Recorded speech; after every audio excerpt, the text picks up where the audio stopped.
পৌঁছাচ্ছে, সকলকে নিয়ে আমি আমার আলোচনায় আনুষ্ঠানিকতার মধ্য দিয়ে হৃদয় নিংড়ানো ভক্তি ভরা সালাম পেশ করছি। আসসালামু আলাইকুম ওয়া রাহমাতুল্লাহি ওয়া বারাকাতুহু।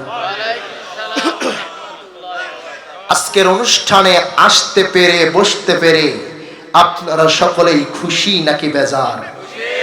জোরে বলতে হবে, এই আওয়াজে আমার আল্লাহ খুশি হবে না।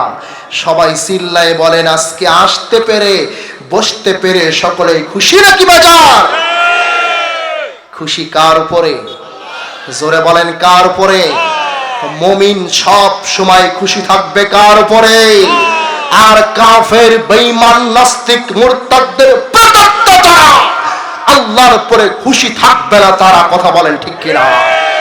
তো আমরা কি ওদের অনুসারী হতে চাই? জোরে বলেন, যে আল্লাহ পাক আমাকে আপনাকে মহব্বত করে ভালোবেসে আজকের অনুষ্ঠানে হাজির করলেন, সেই আল্লাহর দরবারে শুকরিয়া আদায় করে বলছি আলহামদুলিল্লাহ। দুরূদ ও সালাম পেশ করে বিশ্ব মানবতার মুক্তি দিশারি সাইয়্যিদুল মুরসালিন রাহমাতাল লিল আলামিন বিশ্ব নন্দিত নবীর উপরে সকলে প্রাণ খুলে পড়ছি সাল্লাল্লাহু আলাইহি ওয়াসাল্লাম। সম্মানিত উপস্থিতি, সময় তো আগেই বেঁধে দিয়েছে, সেদিকে আমি আর নাই গেলাম। এজন্য ভূমিকায় একেবারেই কোনো কথা না বলে সরাসরি আমি আপনাদের সামনে মহিমান্বিত মহাগ্রন্থ আল কোরআন আল কারীমের সূরা আল বাকারা থেকে ২৭ নম্বর আয়াতে কারিমা তেলাওয়াত করেছি। আল্লাহ পাক যেন এই আয়াত অনুযায়ী আমাকে কিছু কথা বলার এবং আপনাদের সকলকে তা শুনে আমল করার তৌফিক দান করেন। সকলে পড়েন আমিন। বলেন তো ভাইরা, কোন সূরা? আরো জোরে। বাকারা মানে কি? গাভী। গাভী কি পুরুষ না মহিলা? এ সমাজে কর্তৃত্ব কাদের, পুরুষদের না মহিলাদের? যদিও এখন আর মহিলা নেই, কথা বলেন না কেন? এখন যদিও মহিলা নেই, কিন্তু কল কাটিয়ে নাড়াচ্ছে, ঠিকই কথা বলেন ঠিক কিনা? এজন্য আমি আপনাদের সামনে বাছাইকৃত এই বাকারা গাভী সূরা থেকে একটি মাত্র আয়াতে কারিমা তেলাওয়াত করেছি। বলেন তো কত নাম্বার আয়াত? সবাই বলেন কত নাম্বার? ২৭। শুনবেন তো ইনশাআল্লাহ? সম্মানিত মুসলমান ভাইয়ের আমার, বন্ধুরা আমার, এই কোরআন শুনতে হলে দিলের কান লাগানো লাগবে। ১ নাম্বার দিলের কান, ২ নাম্বার দিনের কান। জোরে বলেন, কিসের কান? কথা বলেন না কেন? ১ নাম্বার দিলের কান আর ২ নাম্বার দিনের কান। দিলের কান আর দিনের কান দিয়ে যারা কোরআন শুনবে, কোরআন বুঝবে, আশা করা যায় ওই লোকগুলোই আল্লাহর রহমত প্রাপ্ত বান্দা হয়ে যাবে। আমরা কি শুনতে এসেছি? জোরে বলেন। এই কোরআন এমন নিয়ামত প্রাপ্ত গ্রন্থ, আমি প্রায় জায়গায় এই কথাটা বলে থাকি, এই কোরআনের দিকে তাকাইলেও সওয়াব। জোরে বলেন সুবহানাল্লাহ। এই কোরআন এমন নিয়ামত প্রাপ্ত গ্রন্থ, যেই কোরআন পড়লেও সওয়াব, বুঝলেও সওয়াব, মানলেও সওয়াব, শুনলেও সওয়াব, এই কোরআনটা দেখলেও সওয়াব। জোরে বলেন সুবহানাল্লাহ। কোরআন হলো এই দুনিয়ার জীবন্ত গ্রন্থ। বলবো, কোরআন হলো এই দুনিয়ার জীবন্ত গ্রন্থ। তুমি যত রকম প্রশ্ন করো, প্রশ্ন করলে উত্তর পাবে, বিস্ময়ের নাই অন্ত। কোরআন হলো এই দুনিয়ার জীবন্ত গ্রন্থ। ঠিক কিনা বলেন? শুধু ধর্মীয় আবেগ নির্ভর নয় মোটেও কোরআন, যাহার চমৎকৃত জীবন মহাসংবিধান। লিল্লাহি তাকবীর। শুধু ধর্মীয় আবেগ নির্ভর নয় মোটেও কোরআন, যাহার চমৎকৃত জীবন মহাসংবিধান, দেয় দুনিয়াতে শান্তির সন্ধান, দেয় দুনিয়াতে শান্তির সন্ধান, দেখাই জান্নাতের পন্থ। কোরআন হলো এই দুনিয়ার জীবন্ত গ্রন্থ। চিল্লায়ে বলেন মারহাবা। সেই কোরআন থেকে আলোচনা হবে। কি থেকে? জোরে বলেন কোন সূরা? জোরে বলেন। সম্মানিত মুসলমান ভাইরা আমার, বাবাজিরা আমার, আল্লাহ রাব্বুল আলামিন সূরা বাকারার 27 নম্বর আয়াতের মধ্যে বলেন, الذين ينقضون عهد الله من بعد ميثاقه ويقطعون ما أمر الله به أن يوصل ويفسدون في الأرض أولئك هم الخاسرون।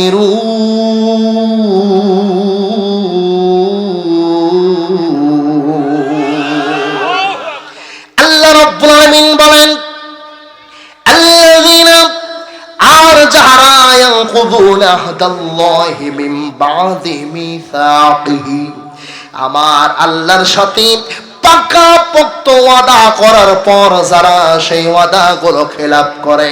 খুব খেয়াল করে শুনবেন বাবারা কথা আমার। আল্লাহ পাক বলেন, যারা আল্লাহর সাথে পাকা পোক্ত ওয়াদা করার পর সেই ওয়াদা খেলাপ করে। আর আল্লাহ পাক বলেছেন, আল্লাহ রাব্বুল আলামিন যে সম্পর্ক রাখতে বলেছেন, যে সম্পর্ক যুক্ত করতে বলেছেন, সেই সম্পর্কগুলো এই পৃথিবীতে যারা ছিন্ন করে আর পৃথিবীতে অশান্তি করে যারা, এই 3 শ্রেণীর লোক হলো ক্ষতিগ্রস্ত লোক। ওরা কি লোক? জোরে বলেন, ক্ষতিগ্রস্ত। তাহলে আমার আলোচনার মূল পয়েন্ট, এই আয়াত অনুযায়ী ক্ষতিগ্রস্ত কারা? শুনবেন তো ইনশাআল্লাহ। তাহলে মূল কথা কি? জোরে বলেন, ক্ষতিগ্রস্ত কারা? সংক্ষিপ্ত সময় যেহেতু, লম্বা বা বিস্তারিত আলোচনা করার কোনো অবকাশ নাই। আল্লাহ রাব্বুল আলামিন বলেছেন, আল্লাহর সাথে যারা 1 নম্বর আল্লাহ পাক বলেন, আল্লাযীনা ইয়ানকুযুনা আহদাল্লাহি মিন বাদি মিসাকিহি, আমার আল্লাহর সাথে ওয়াদা করার পর যারা খেলাপ করে। এখন আসি আল্লাহর সাথে আবার আমাদের কি ওয়াদা? শুনবেন আপনারা, এদিকে খেয়াল করেন, শুনবেন আপনারা। আল্লাহর সাথে ওয়াদা হলো, আমরা যখন নামাজে দাঁড়াই, আল্লাহর সামনে মাথা যখন আমরা নত করি, প্রতি নামাজে সূরা ফাতিহা পড়া লাগে কি লাগে না? জোরে বলেন, লাগে কি লাগে না? আমরা যখন নামাজে দাঁড়ায় হাত যেখানেই বাঁধি না কেন, নাভির নিচেই বাঁধি না আর বুকের উপরেই বাঁধি না কেন, আমরা আল্লাহর কাছে বলি, ইয়্যাকা না'বুদু ওয়া ইয়্যাকা নাস্তাঈন, ইহদিনাস সিরাতাল মুস্তাকিম, সিরাতাল্লাযীনা আন'আমতা আলাইহিম গায়রিল মাগযুবি আলাইহিম ওয়ালা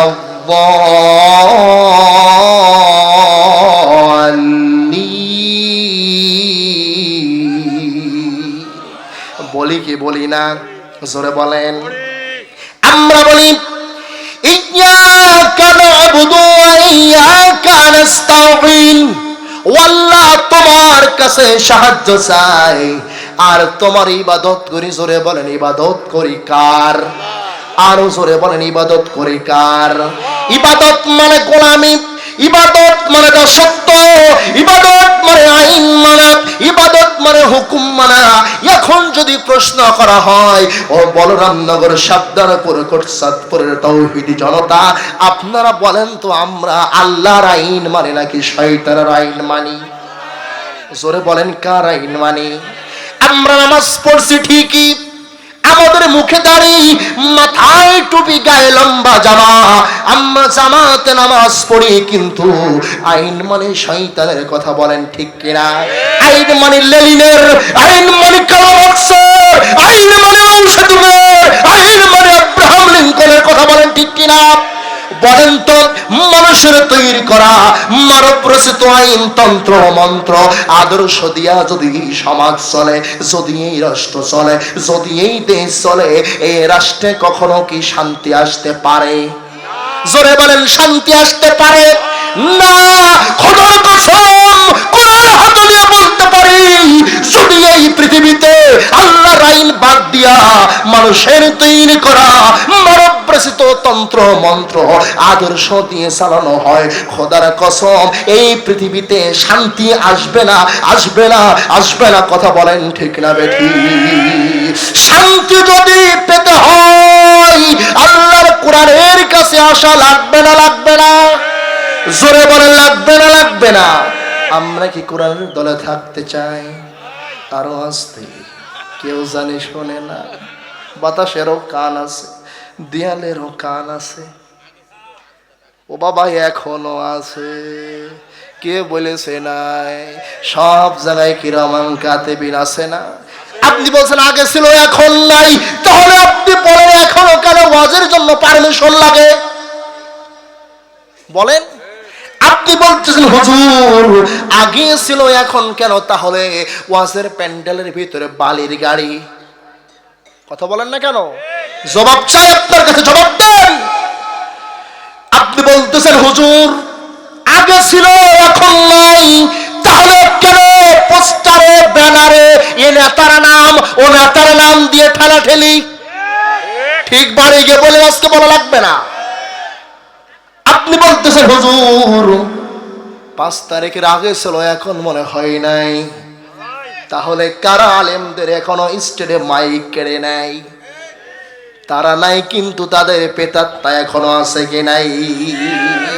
আমরা বলতে চাই এই 56,000 বর্গ মাইলের বাংলাদেশে যদি আর একবার কেবল কোরআনের উপরে হাত দাও, আল্লাহর কোরআনের উপরে চক্রামারি করো, খোদার কসম মাটির ভিতরে কে ভালো হবে কোন পথ ঠেকাতে পারবে না। ঠিক কি বলে?